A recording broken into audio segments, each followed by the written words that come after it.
सोनपुर गांव में केशव नाम का एक गरीब मजदूर रहता था।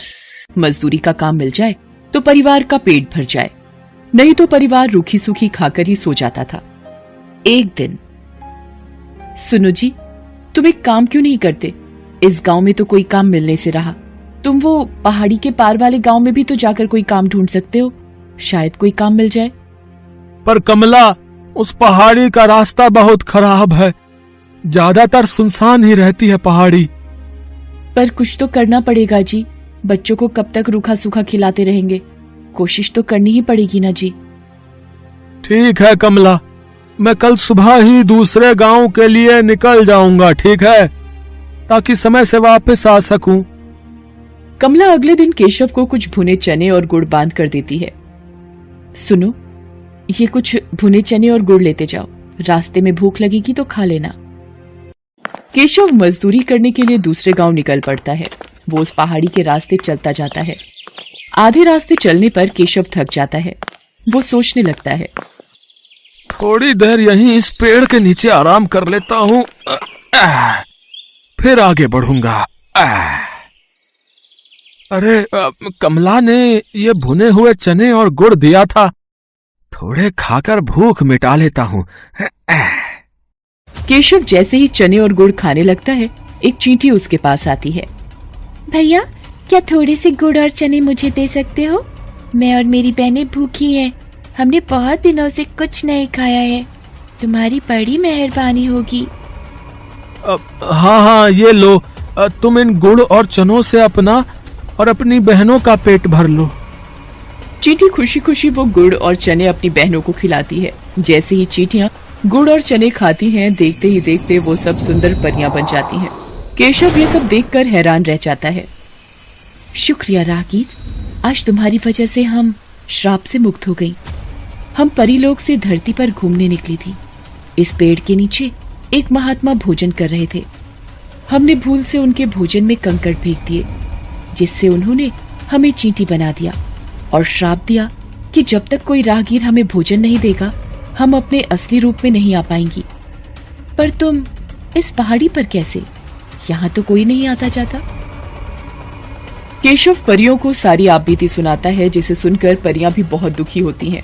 वो केशव से कहती हैं, तुम चिंता मत करो केशव, तुमने आज हमारी सहायता की है, इसलिए हम भी बदले में तुम्हें कुछ देना चाहते हैं। ये जादुई चूल्हा है, इस पर बर्तन रखते ही ये जल उठेगा और तुम जो भी कुछ खाने को मांगोगे बर्तन में पक जाएगा।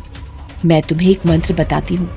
जैसे ही तुम एक थी दुल्हन एक था दूल्हा, बंद हो जा जादुई चूल्हा बोलोगे, चूल्हा खाना पकाना रोक देगा। केशव को जादुई चूल्हा देकर परियां अपने लोक में वापस चली जाती हैं।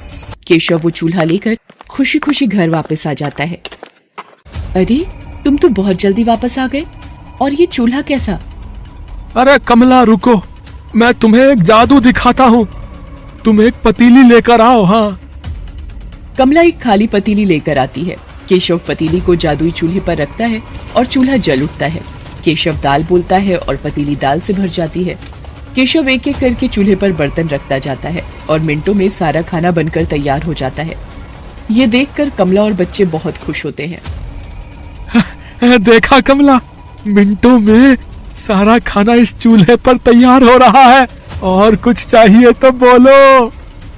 बस बस, अभी इतना बहुत है हमारे लिए। ठीक है, मैं इस चूल्हे को अब बंद कर देता हूँ। एक थी दुल्हन एक था दूल्हा, बंद हो जा जादुई चूल्हा। केशव मंत्र बोलता है और चूल्हा बंद हो जाता है। अब केशव के परिवार को भूखा भी नहीं सोना पड़ता था। एक दिन, सुनो जी, मैं सोच रही हूँ क्यों ना हम एक चाय का ढाबा खोल लें। इस चूल्हे पर चाय और पराठे बनाकर बेचा करेंगे, इससे थोड़ी कमाई भी होनी शुरू हो जाएगी और तुम्हारी काम की तलाश भी बंद हो जाएगी।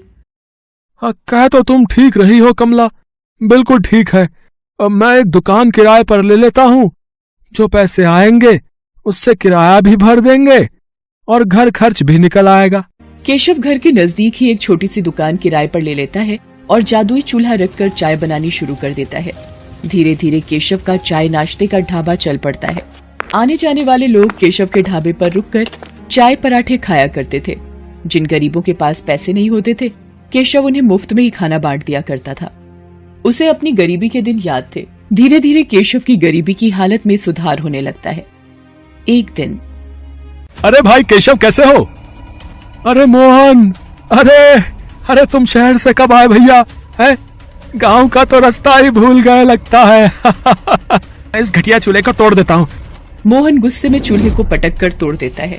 चूल्हे के 2 टुकड़े हो जाते हैं और जादू खत्म हो जाता है। चूल्हे की जगह मिट्टी का ढेर पड़ा रह जाता है। केशव को जादुई चूल्हे की मदद से काम मिल जाता है और वो मेहनत से पैसे कमाने लगता है, जबकि मोहन के हाथ में आकर जादुई चूल्हा मिट्टी हो जाता है। किस्मत भी उनका ही साथ देती है जो ईमानदार और नेक दिल होते हैं।